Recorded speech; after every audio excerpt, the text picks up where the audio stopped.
नमस्कार, मी मेघनाज किचनमध्ये तुमचं स्वागत आहे. तर आज मी इथं घरच्या घरी रसगुल्ला बनवणार आहोत. खूप सोपी पद्धत आहे आणि कोणाचाही न चुकणार आहे रेसिपी आहे. तर तुम्हीसुद्धा ह्या पद्धतीनं एकदा रसगुल्ला घरात नक्की करून बघा. चला तर मग व्हिडिओला सुरुवात करूया. त्यासाठी मी इथं दूध घेतलेलं आहे. साधारण 1 लिटर दूध हे गाईचं दूध घेतलेलं आहे. आणि त्यानंतर हे दूध आपलं इथं कच्चं असल्यामुळे मी याला पहिलं गरम करून घेणार आहे. तर तुम्ही कोणतंही दूध घेऊ शकता, पहिलं गरम केलेलं किंवा कच्चंसुद्धा घेऊ शकता. त्याआधी त्याला पहिलं असं गरम होऊ द्यायचं आहे पूर्णपणे. तर गॅस इथं मी मोठं ठेवलेला आहे आणि त्यानंतर इथं दूध आहे तो उकळण्यासाठी ठेवून दिलेला आहे. तर उकळायला इथं दूध आल्यावर मी थोडंसं चमच्याने असं हलवून घेत आहे. तर तुम्ही बघू शकता आपल्या दुधाला इथं उकळी आहे तो आलेला आहे. तर गॅस आहे तो इथं आता बंद करून घ्यायचा आहे. आणि त्यानंतर हे दूध आपल्याला पहिलं इथं फाटून घ्यायचं आहे. म्हणजे ह्याचं आपल्याला इथं पनीर बनवून घ्यायचं आहे. त्यासाठी हे कडक खूप असं गरम आहे तो दूध, तो आपल्याला दूध आहे तो थंड करून घ्यायचं. खूप जास्त देखील थंड नाही करायचं, अजून बऱ्यापैकी हे खूप गरम आहे. तर एक दोन वेळा मी चमच्याने पहिलं हलवून घेतलं आणि त्यानंतर इकडं आहे तो लिंबू घेतलेला आहे मी. तर तुम्ही लिंबाच्या ऐवजी इथं व्हिनेगरचा सुद्धा वापर करू शकता. आणि त्यानंतर 1 लिंबू आहे त्याचा रस आहे तो मी असं काढून घेतलेला आहे. तर फक्त असं रस वगैरे नाही घालायचं, खूप असं आंबट होईल. त्यामध्ये थोडंसं पाणी घालून हे मिक्स करायचं. साधारण एक अर्धी वाटी होईपर्यंत एका लिंबाच्या रसासाठी इथं पाणी घालून घेतलं. आणि त्यानंतर दूध 4 ते 5 मिनिटं मी बाजूला ठेवून दिलेलं होतं. आणि त्यानंतर हे जे आपण लिंबाचा रस आहे तो थोडं थोडं करून आणि दुसऱ्या हाताने असं चमच्याने हलवत हे आपल्याला दूध आहे तो फाडून घ्यायचा आहे. म्हणजे त्याचं छान असं पनीर इथं आपल्याला मिळेल. तर ह्याला असंच सतत हलवत राहायचं आहे. तर तुम्ही इथं बघू शकता थोडं थोडं आपलं इथं हे दूध आहे फाटायला सुरुवात झालेली आहे. असंच आपल्याला 2 ते 3 मिनटं हलवत राहायचं आहे. तर पूर्ण इथं दूध आहे तो फाटलेला आहे, पाणी वेगळं झालेलं आहे आणि पनीर आहे तो वेगळं झालेलं आहे. तर इथं मी एक कापड घेतलेलं आहे, एका गाळणीमध्ये ठेवून द्यायचं आणि त्यानंतर खाली एक भांडं ठेवून दिलेलं आहे. तर हे आपल्याला सगळं पनीर जे आहे किंवा दूध फाडून घेतलेलं जे आहे ते आपल्याला असं गाळून घ्यायचं आहे. आणि हे कापड आहे तो असं निथळून घ्यायचं आहे.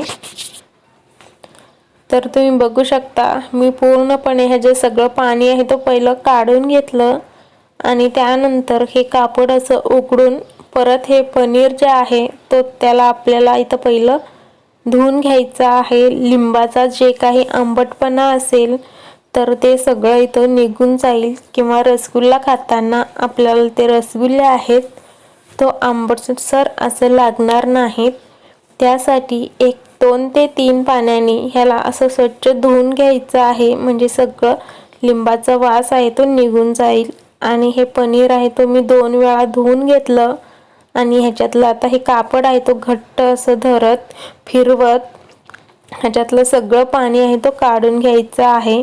आणि हे पाणी तुम्ही दुसऱ्यांदा पनीर फाडताना सुद्धा घेऊ शकता, दूध फाडताना. किंवा तुम्ही ह्याला कोणत्याही गव्हाचं पीठ जेव्हा मळतो तेव्हा तुम्ही हे उपयोगाचं येतं. 4 ते 5 दिवस हे सहजपणे टिकतं पाणी. त्यानंतर तुम्ही बघू शकता मी हे पनीर जे घेतलेलं आहे त्याला आपल्याला इथं मळून घ्यायचं आहे.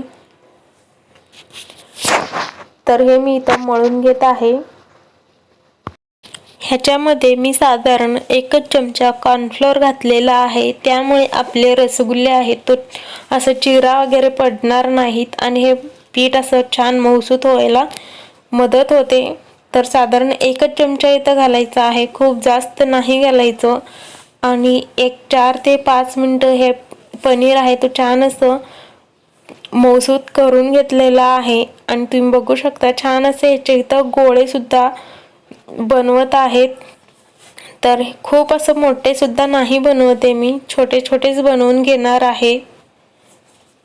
तर तुम्ही बघू शकता एक 12 ते 15 माझे इथं हे रसगुल्ले आहेत तो होणार आहेत.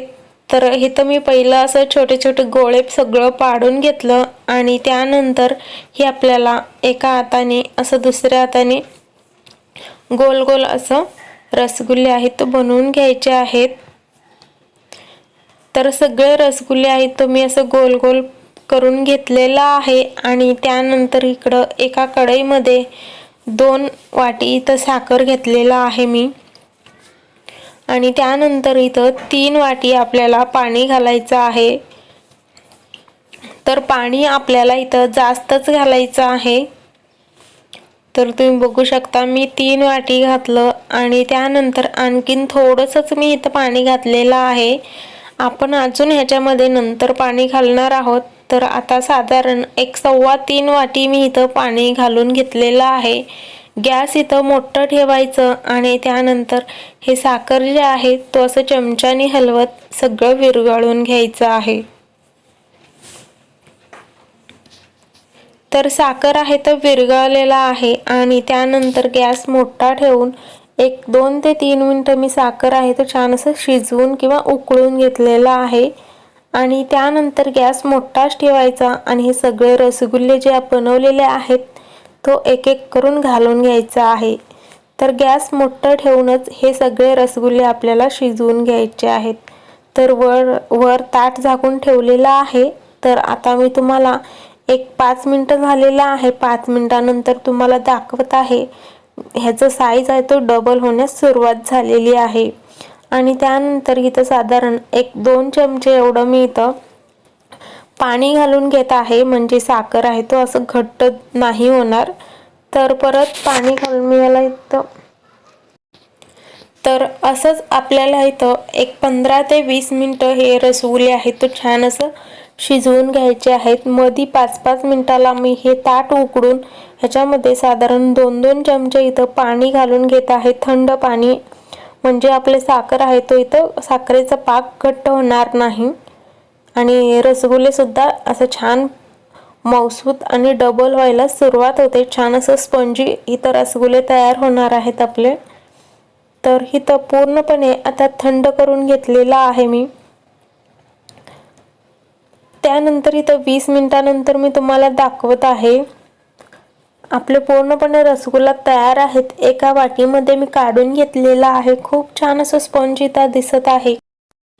तुम्ही पण अशा पद्धतीने स्पंजी असं रसगुल्ला बनवू शकता आणि व्हिडिओ आवडला तर लाईक, शेअर, सबस्क्राईब करा. पुन्हा भेटूया पुढच्या